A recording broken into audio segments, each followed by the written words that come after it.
Hi everyone, this is the author of the best-selling book series for children called Wings of Fire. And today we're going to do something different. We're going to read an excerpt from my upcoming picture book called The Boy Who Harnessed the Wind, which releases March 2024. It's not a Wings of Fire book. It's not even a fantasy book. It's based on the incredible true story of a boy named William Kamkwamba from Malawi, who saved his village by harnessing the power of the wind. You might want to grab some tissues. Just saying. Before we begin, please hit that like button and subscribe if you haven't already, so you never miss out when we release new books or videos. Let's begin. Part 1. The Road of Rejection. Narrator. In the mid-1990s, a woman sat in a cafe in Edinburgh.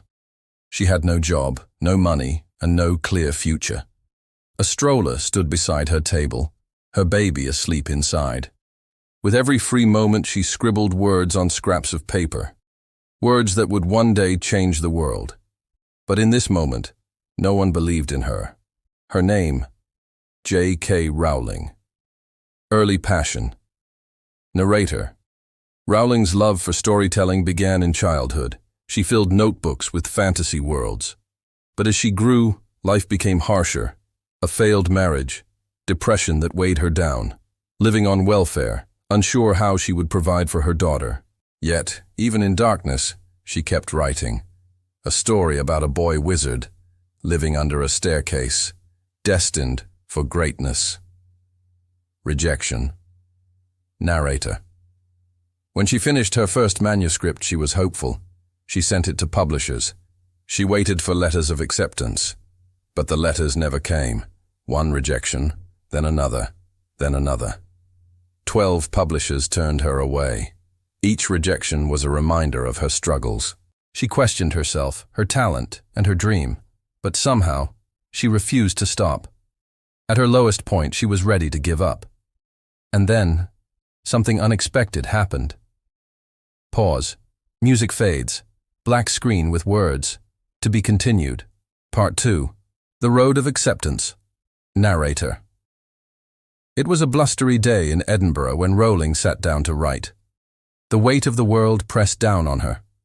No home, little money, a daughter to care for, and now this. Her dream deferred. As she wrote, tears fell onto the page. They blurred the words, but they couldn't stop them. And there, amidst the blur, a new idea formed. What if she tried one more time? What if she sought out an agent? An agent who might believe in her story when publishers did not? Hope, fragile as it was, bloomed anew. But agents were notoriously hard to meet. How could she get their attention? The answer came to her like a bolt from the blue. She would knock on their doors. Not literally, of course. That would be madness. But she would travel to the place where many agents gathered, London. So with a mix of trepidation and determination, she boarded a train bound for the big city.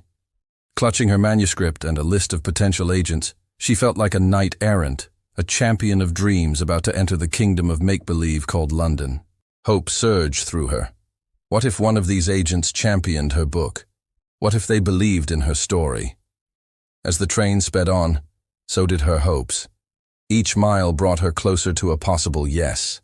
A yes that could change everything. A yes that could light up her daughter's future.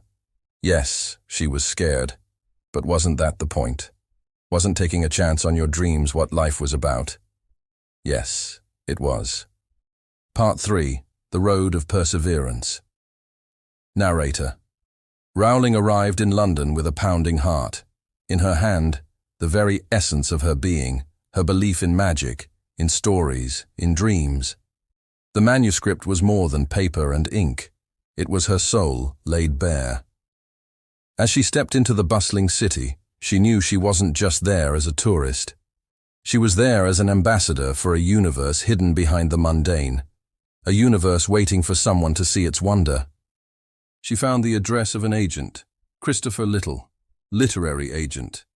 His name was synonymous with success, with stories that had become household names. Taking a deep breath, she knocked on the door. Behind it, A part of her was frozen with fear, but another part, a part that had grown from months of struggle and single motherhood, was steely-eyed and resolute. She was not here to be daunted. She was here to deliver a message from her soul to his. When the door opened, she saw a sea of tweed, a man peering over his glasses at her expectantly. "Mr. Little," she said, her voice stronger than she felt, "I have a story that will change the world." His expression remained unchanged, but he beckoned her in. The door closed behind her, and she stepped into a room filled with books, each a silent sentinel guarding untold tales.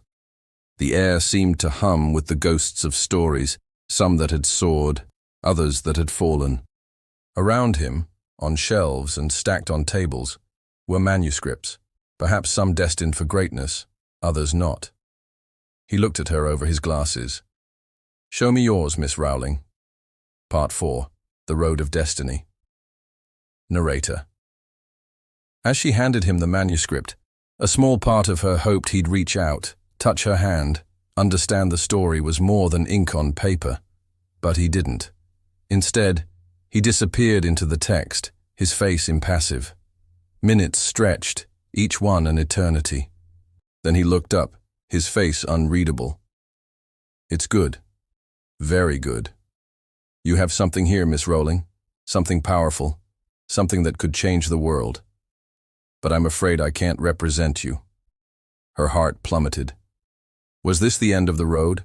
Had all her hopes, all her struggles led to this moment of despair? Tears welled up, blurring the world into a kaleidoscope of pain and disappointment. Then, as if sensing her despair, he continued, "But I know someone who might. A friend of mine, an American agent.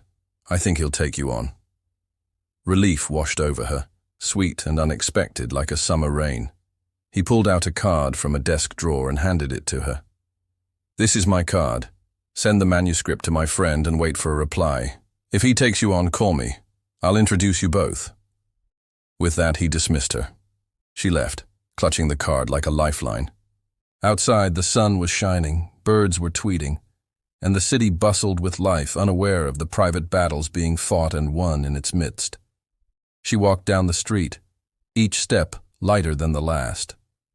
She didn't know it yet, but she had just taken the first steps on a path that would lead her to places she had only dreamed of. The rejections, the struggles, the sacrifices, it had all been worth it. Now, all she had to do was wait for a reply from America. Wait and hope that the boy who lived under the stairs would soon live on in the hearts and minds of readers across the globe. As she made her way home, she couldn't help but smile. She had faced the dragon of rejection and survived. Now, she was ready for whatever came next. The end. Thank you for watching this excerpt from The Boy Who Harnessed the Wind. Don't forget to leave a like before you go.